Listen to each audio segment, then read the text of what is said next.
Hello friends, इस video में हम क्लास 6 हिंदी का सेशन एंडिंग एग्जाम का सैम्पल पेपर सॉल्व करेंगे। पहला प्रश्न है, प्रस्तुत अपठित गद्यांश को पढ़कर दिए गए प्रश्नों के उत्तर दें। तो आपके सामने गद्यांश दे रखा है, इसको पढ़ के आपको प्रश्नों के उत्तर देने हैं।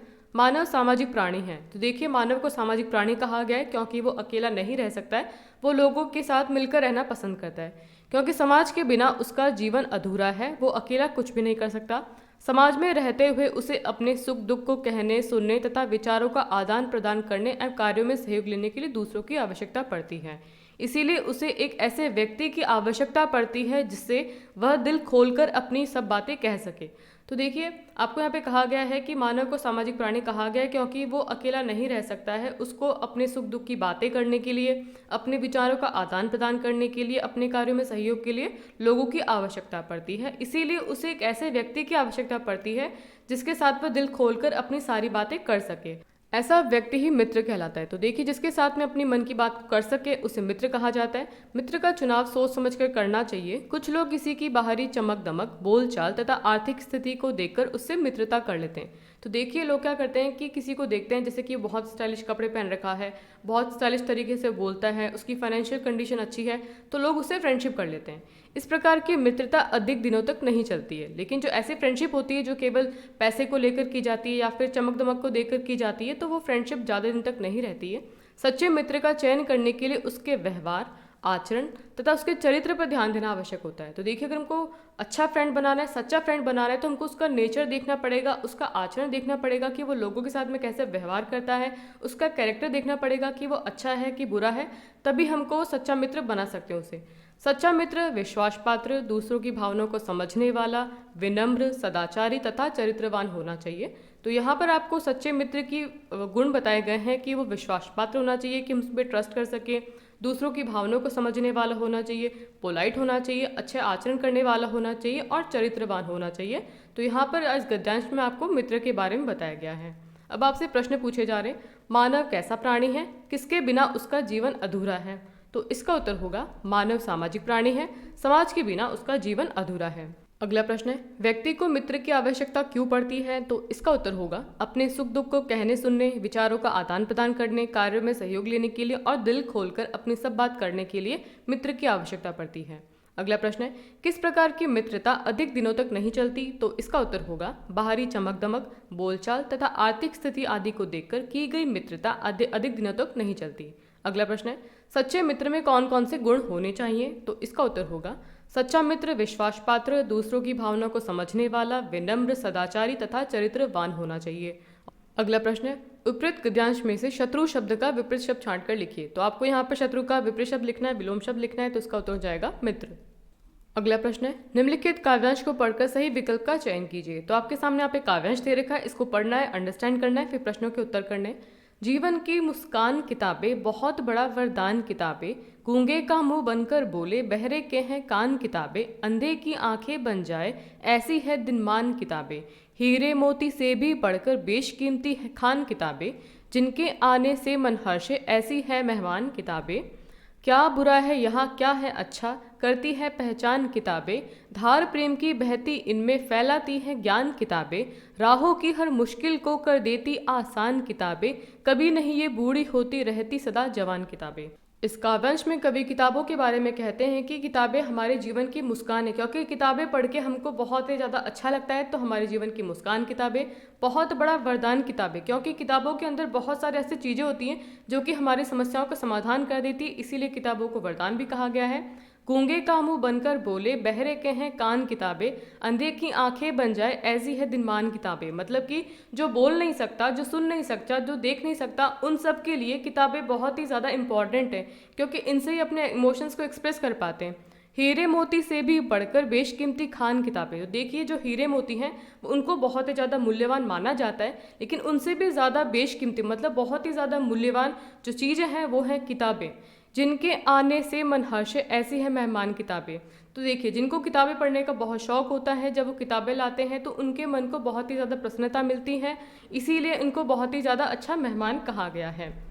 क्या बुराई यहाँ क्या है अच्छा, करती है पहचान किताबें। किताबें पढ़कर हमको पता चलता है कि हमारे लिए क्या अच्छा है, क्या बुरा है, क्या गलत है, क्या सही है, इन सब से हमको किताबों के बारे में, किताबों से जानकारी मिलती है। धार प्रेम की बहती इनमें फैलाती है ज्ञान किताबें। तो देखिए हमको किताबें पढ़ने से बहुत ही ज़्यादा ज्ञान मिलता है, हमको बहुत ही ज़्यादा हमारे इमोशंस के थ्रू हम एक्सप्रेस कर पाते हैं। राहों की हर मुश्किल को कर देती आसान किताबें। तो देखिए किताबें पढ़ेंगे हमको बहुत सारी चीज़ों का पता चलेगा, तो जो भी हमारे जीवन में मुश्किलें आएंगी, मुसीबतें आएंगी, उनका समाधान हमको किताबों से मिल जाता है। कभी नहीं ये बूढ़ी होती रहती सदा जवान किताबें। तो देखिए कभी भी किताबें बूढ़ी नहीं होती है, ये हमेशा जवान रहती हैं। चाहे हमारे दादा परदादा पढ़ते थे इनको तो भी किताबें थी, हम पढ़ते हैं तो भी किताबें होंगी, और हमारे आने वाली जो जनरेशन होगी वो भी किताबों को पढ़ेंगी और अपनी समस्याओं का समाधान उनको किताबों से मिलेगा। इसीलिए किताबें कभी भी बूढ़ी नहीं होती। अब आपसे प्रश्नोत्तर पूछे जा रहे हैं। उपरोक्त काव्यांश के आधार पर पूछे गए प्रश्नों के उत्तर लिखिए। पहला प्रश्न है, इनमें से किताबें क्या नहीं हैं जो कथन सही ना हो उसे छांट कर लिखिए। जीवन की मुस्कान, अपंग की विरोधी, बहरे के कान या फिर अंधे की आंखें। तो इसका आंसर होगा ऑप्शन बी, अपंग की विरोधी।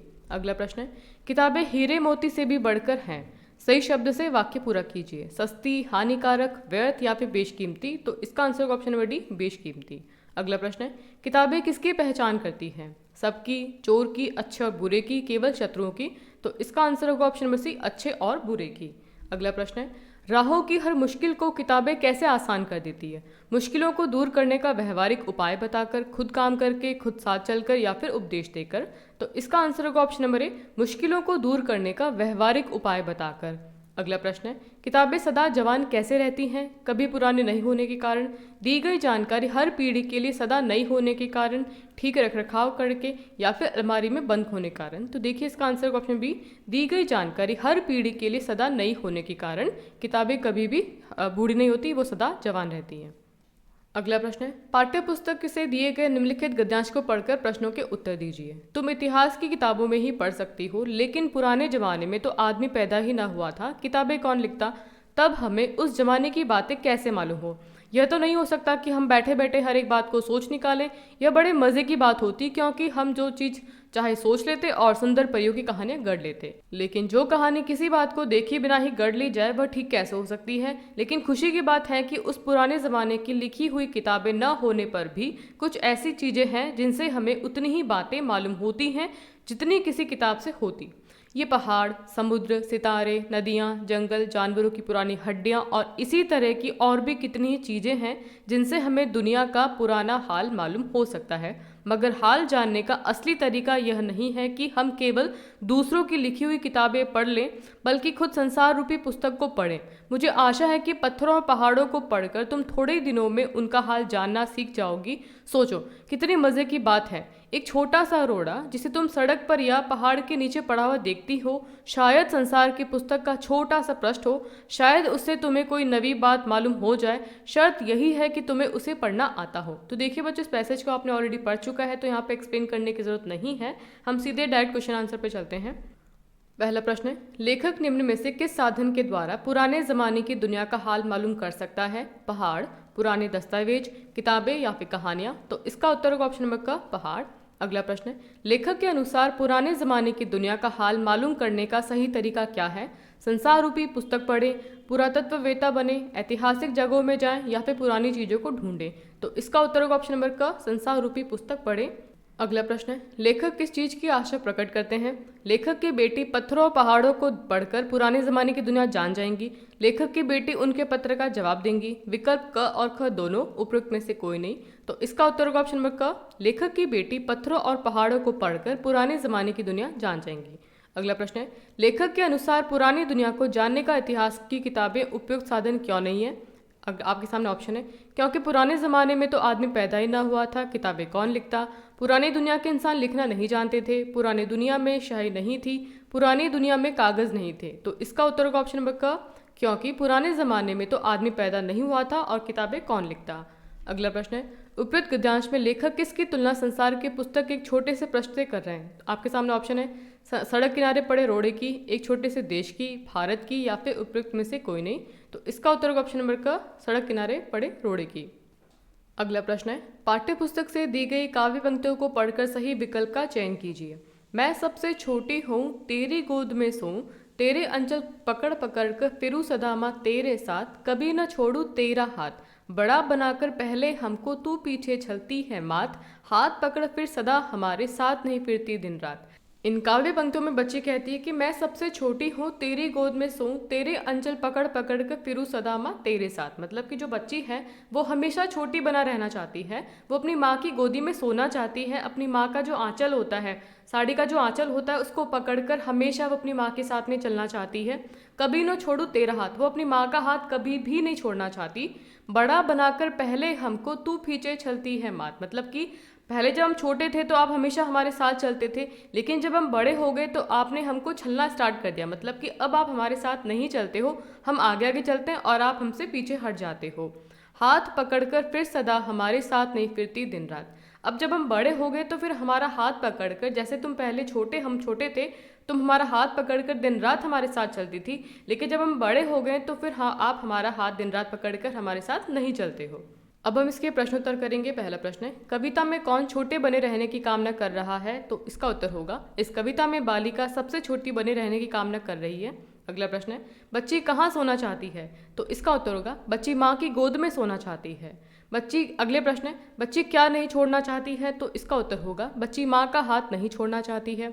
अगला प्रश्न है, कविता में मात शब्द का क्या अर्थ है? तो इसका उत्तर होगा, कविता में मात शब्द का अर्थ है माँ। अगला प्रश्न है, इस कविता के कवि का नाम लिखें। तो इसका उत्तर होगा सुमित्रा नंदन पंत। अगला प्रश्न है, निम्नलिखित में से किसी एक विषय पर लगभग 80 से 100 शब्दों में अनुच्छेद लिखिए। आपके सामने विषय दे रखें, जीवन में खेलकूद का महत्व और प्रदूषण की समस्या। हम दोनों विषय पर अनुच्छेद लिखेंगे, लेकिन अगर आपके क्वेश्चन में इस टाइप का क्वेश्चन आता है तो आपको केवल एक विषय पर अनुच्छेद लिखना है। सबसे पहले हम जीवन में खेलकूद का महत्व पर अनुच्छेद लिखेंगे। जीवन में खेलकूद बहुत ज़रूरी है। हमारे दिल, दिमाग और आत्मा के विकास के लिए खेल बहुत ज़रूरी है। खेल हमें स्वस्थ रखने में मदद करते हैं। खेल व्यायाम का एक अच्छा माध्यम है। देखिए बच्चों, व्यायाम का मतलब होता है एक्सरसाइज करना, तो खेल के थ्रू हमारी पूरी बॉडी की एक्सरसाइज हो जाती है। खेल व्यक्ति के शारीरिक और मानसिक विकास मदद करते हैं। यदि हम कमज़ोर और बीमार हैं तो हमारे पास स्वस्थ मस्तिष्क नहीं हो सकता। खेल हमें स्वस्थ, सक्रिय और स्मार्ट रखने में मदद करते हैं। तो देखिए, हमारे जो हम गेम खेलते हैं हमें हेल्दी रखते हैं, हमें एक्टिव रखते हैं और स्मार्ट बनाने में मदद करते हैं। किसी महान पुरुष ने कहा है कि एक स्वस्थ शरीर में स्वस्थ मस्तिष्क का विकास होता है। स्वस्थ जीवन ही सफलता प्राप्त करने की कुंजी है। तो देखिए, अगर हमको लाइफ में सक्सेस प्राप्त करनी है तो हमें हेल्दी रहना पड़ेगा, और हमारे हेल्दी रहने से हमारा जो ब्रेन है वो भी एक्टिव होगा। खेल हमें एक अच्छा सामाजिक प्राणी बनाने में सहायता प्रदान करता है। खेल से हमारे अंदर बेहतर संवाद और सहयोग का कौशल विकसित होता है। तो देखिए, जब हम खेलते हैं तो हम लोगों से बातचीत करना सीखते हैं, बाकी जो हमारे टीम मेंबर होते हैं उनको सपोर्ट करना सीखते हैं खेल से। खेल हमारे अंदर नेतृत्व के गुण विकसित करता है और हमें संघर्ष के साथ सामर्थ्यपूर्ण व्यवहार करने का मौका देता है। देखिए, खेल से हमारे अंदर लीडरशिप क्वालिटी डेवलप होती है और हमारे सामने कोई भी तरह की प्रॉब्लम आए उसको हम प्रॉपर तरीके से फेस कर सकते हैं। खेल हमें नैतिकता और संयम की महत्वपूर्ण शिक्षा भी प्रदान करता है। जब हम खेल में भाग लेते हैं तो हमें नियमों और नियमितता का पालन करना पड़ता है। इससे हमारे अनुशासन, संयम और नैतिक मूल्य विकसित होते हैं। इस तरह खेल हमारे जीवन को सफल बनाने में सहायक हैं। तो देखिए, जब हम गेम में पार्टिसिपेट करेंगे उसके अंदर कुछ रूल्स होंगे, नियमितताएं होंगी, तो हमें ये जो गेम है वो अनुशासन में रहना सिखाता है, संयम में रहना सिखाता है और हमारे अंदर नैतिकता के गुण डेवलप करता है। तो इस तरीके से जो खेल है, खेलकूद है, हमारे जीवन में बहुत ही ज़्यादा महत्वपूर्ण होते हैं। हमारा अगला टॉपिक है प्रदूषण की समस्या। प्रदूषण आज के समय में एक बहुत ही गंभीर समस्या है। इससे हर किसी का जीवन प्रभावित हो रहा है। वायु प्रदूषण, जल प्रदूषण, भूमि प्रदूषण और ध्वनि प्रदूषण इसके प्रमुख प्रकार हैं। वायु, जल, भूमि में प्रदूषण हानिकारक तत्वों के मिलने से फैलता है, और जबकि ध्वनि प्रदूषण वाहन, रेडियो, टीवी, स्पीकर के ध्वनि से उत्पन्न होता है। तो आपको यहाँ पे बताया गया है कि प्रदूषण के कितने प्रकार होते हैं और ये प्रदूषण किस तरीके से फैलता है। इन प्रदूषणों के बढ़ने से लोगों को विभिन्न गंभीर प्रकार की बीमारियां हो रही हैं और बहुत से जीव जंतु, पशु पक्षी मर रहे हैं। इसीलिए यह जरूरी है कि हम अपने बेहतर भविष्य सुरक्षित करने के लिए प्रदूषण से निपटने के लिए तत्काल कार्रवाई करें। यदि हम अब भी नहीं संभले तो उसके विनाशकारी परिणाम शीघ्र सामने आएंगे। हमें अपने पर्यावरण की रक्षा के लिए सतर्क रहना चाहिए। बिना किसी प्रकार के प्रदूषण के उत्पादन के हमें संयमित उपयोग करना चाहिए, वैकल्पिक ऊर्जा स्रोतों का उपयोग करना चाहिए और पर्यावरण संरक्षण को अपनी प्राथमिकता बनाना चाहिए। और आगे आपको बताया गया है कि पर्यावरण को किस तरीके से सुरक्षित रखना है। तो इस तरीके से आपको प्रदूषण की समस्या के बारे में आपको अनुच्छेद लिखना है। अगला प्रश्न है, दो मित्रों के बीच वार्षिकोत्सव पर संवाद लिखिए। अब आपको यहाँ पे दो फ्रेंड के बीच में एनुअल फंक्शन के टॉपिक के ऊपर संवाद लिखना है। तो इस तरीके से लिखेंगे हम। अर्जुन कहता है, हेलो अंकुर, आज तुम विद्यालय क्यों नहीं जा रहे हो? समय तो हो गया है। तो अंकुर कहता है, हेलो अर्जुन, आज दोपहर के बाद हमारे विद्यालय का वार्षिकोत्सव होना है, इसीलिए मैं देर से जाऊंगा। तो अर्जुन कहता है, आज तुम्हारे विद्यालय में उत्सव है, तब तो वहाँ बड़ी रौनक होगी। उत्सव का प्रबंध कौन कर रहा है? तो अंकुर कहता है उत्सव के प्रबंध के लिए कुछ छात्र छात्राएं तथा शिक्षक वहां उपस्थित हैं। अर्जुन कहता है चलो मित्र हम दोनों चलते हैं, मुझे भी विद्यालय का समारोह देखना है। तो फिर दोनों मित्र स्कूल चले जाते हैं। अंकुर कहता है स्कूल पहुंचकर यह हमारा विद्यालय है, यहाँ उत्सव की तैयारी में शिक्षकों के साथ अन्य कर्मचारी तथा कुछ छात्र छात्राएं लगे हुए हैं।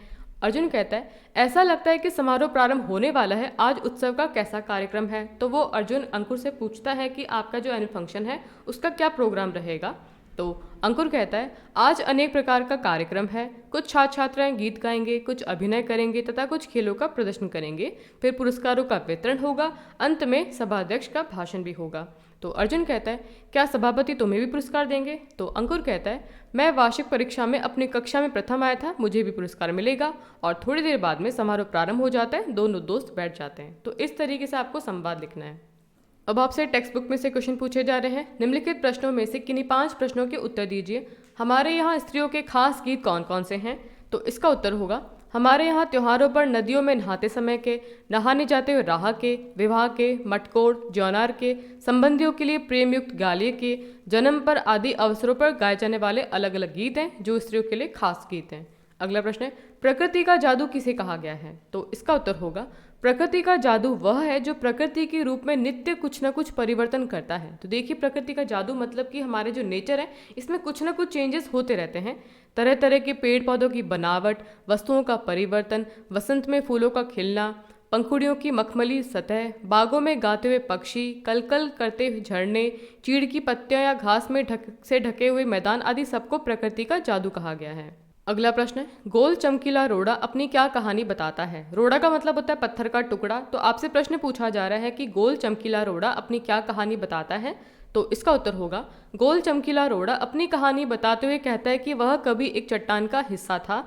एक दिन पहाड़ों से बहते हुए पानी ने उसे बहाकर घाटी में भेज दिया, वहां से आगे एक पहाड़ी नाले ने उसे आगे धकेलकर दरिया में पहुंचा दिया। इसी प्रकार अपनी इस यात्रा में घिसते घिसते वह चमकदार रोड़ा बन गया। तो यहाँ पर गोल चमकीला रोड़ा अपनी कहानी बताते हुए कहता है कि वह कभी एक चट्टान का हिस्सा हुआ करता था, फिर जो पहाड़ों पे पानी बहता है वह पानी बहाकर उसे घाटी के अंदर ले गया, फिर वो घाटी से पहाड़ी नाले के होते हुए वो दरिया के अंदर पहुंच गया। तो इस पूरी प्रक्रिया के अंदर वो लुढ़क लुढ़क के जो रोड़ा था वो एक गोल और चमकीला रोड़ा बन गया। अगला प्रश्न है नगर से बाहर निकलकर 2 पग चलने के बाद सीता की क्या दशा हुई। तो इसका उत्तर होगा नगर से बाहर निकलकर 2 पग चलते ही सीता जी के माथे पर पसीना आ गया, उनके होठ सूख गए तथा वह गर्मी, प्यास व थकान से घबरा गई।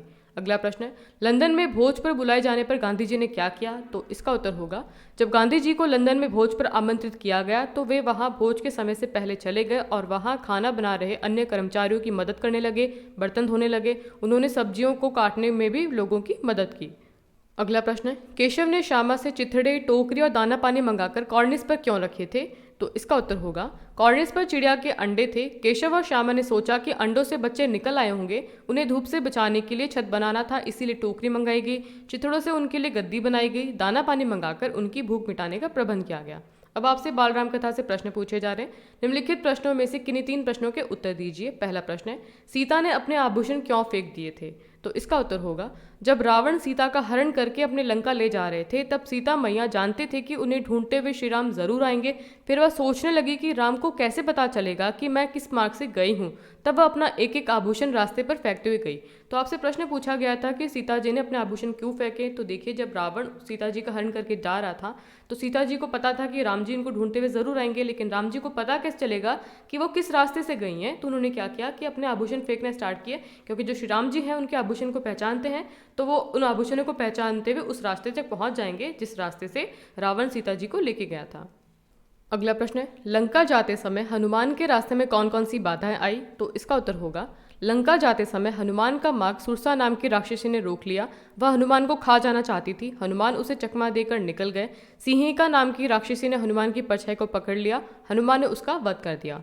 अगला प्रश्न है रावण ने क्रोध में आकर जटायु के साथ क्या किया। तो इसका उत्तर होगा जटायु के बार बार आक्रमण से रावण का रथ क्षतिग्रस्त हो गया था, जिससे रावण को बहुत क्रोध आया और उसने अपनी तलवार से जटायु का एक पंख काट दिया। जटायु अब एक पंख से अपने आप को नहीं संभाल पाया और सीधे धरती पर जाकर गिर पड़ा। अगला प्रश्न है शूर्पणखा कौन थी, उसने राम के पास जाकर क्या कहा? तो इसका आंसर होगा शूर्पणखा लंकापति रावण की बहन थी। जंगल में जब उसने राम को देखा तो वह उनके रूप पर मोहित हो गई और राम के पास जाकर कहा, हे रूपराज, मैं तुम्हें नहीं जानती पर तुमसे विवाह करना चाहती हो, तुम मेरी ये इच्छा पूरी करो, मुझे पत्नी के रूप में स्वीकार करो। अगला प्रश्न है, निम्नलिखित व्याकरण के प्रश्नों के उत्तर लिखिए। पहला प्रश्न है, अनल एवं अनिल समरूपी भिन्नार्थक शब्दों के अर्थ लिखिए। तो आपके सामने यहाँ पे दो शब्द हैं, अनल और अनिल, समरूपी शब्द हैं, इनके आपको अर्थ लिखने हैं। तो देखिए, अनल का मतलब होता है आग और अनिल का मतलब होता है हवा। अगला प्रश्न है, दो दो पर्यायवाची शब्द लिखिए। अब आपके सामने दो शब्द हैं, शरीर और नदी, इनके आपको दो दो पर्यायवाची शब्द लिखने हैं। तो शरीर के पर्यायवाची शब्द होंगे देह और बदन, और नदी के पर्यायवाची शब्द होंगे सरिता और तटिनी। अगला प्रश्न है, निम्नलिखित शब्दों के विलोम शब्द लिखिए। अब आपके सामने यहाँ पे दो शब्द दे रखे हैं, इनका आपको विलोम शब्द लिखना है। तो धनी का विलोम शब्द होगा निर्धन और योग्य का विलोम शब्द होगा अयोग्य। अगला प्रश्न है, निम्नलिखित वाक्यांशों के लिए एक शब्द लिखिए। अब आपके सामने वाक्यांश दे रखा है, इसके लिए आपको एक शब्द लिखना है। वाक्यांश आपके सामने, जो मिट्टी के बर्तन बनाए उसे क्या कहते हैं? कुम्हार कहते हैं। वर्ष में एक बार होने वाला को क्या कहते हैं? वार्षिक कहते हैं। अगला प्रश्न है, निम्नलिखित संज्ञा शब्द किन क्रियाओं से बने हैं? अब आपके सामने यहाँ पे दो संज्ञा शब्द दे रखे हैं, सिंचाई और कटाई। आपको बताना है कि किन क्रियाओं से बने हैं। तो सिंचाई बना है सींचना से और कटाई बना है काटना से। अगला प्रश्न है, लोक उपसर्ग से दो शब्द बनाओ। अब आपके सामने एक उपसर्ग दे रखा है लोक, इससे आपके दो शब्द बनाने हैं आगे ऐड करके। तो इससे बनेगा लोकतंत्र और लोक नृत्य, इसमें आप लोकगीत भी लिख सकते हो। अगला प्रश्न है, निम्नलिखित शब्दों का लिंग बताइए। अब आपके सामने यहाँ पे दो शब्द दे रखे हैं, भराई और पतीला। अब आपको बताना है कि इनमें से स्त्रीलिंग कौन सा है और पुल्लिंग कौन सा है। तो देखिए, जो भराई है वो स्त्रीलिंग हो जाएगा और पतीला पुल्लिंग हो जाएगा। तो देखिए बच्चों, आज की वीडियो में हमने आपका हिंदी का सैम्पल पेपर सॉल्व किया। आई होप ये वीडियो आपके एग्जाम के लिए बहुत ही ज़्यादा इंपॉर्टेंट होगा। वीडियो अच्छा लगा तो वीडियो को लाइक करें, दोस्तों के साथ शेयर करें और चैनल पर नए हैं तो चैनल को सब्सक्राइब करें। Thanks for watching.